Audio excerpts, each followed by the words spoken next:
Itt egy én, és megvettük az összes olyan áprilást az 5. szériából, ami kellett nekünk, és most ezeket szeretném bemutatni nektek. Jó szórakozást! Ezeket Budapesten a Shopmartból vettük, és úgy voltunk vele, hogy az összes olyan icikét megvesszük, ami nekünk tetszik ebből a szériából, és így tettük, és most be is mutatom őket.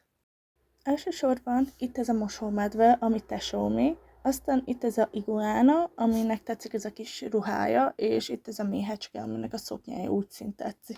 Aztán itt ez a kis Katica, aztán ez a kis Golden Retriever a kis táskájával, ez a macska, és itt van ez a görény is, amit még nem bontottunk ki.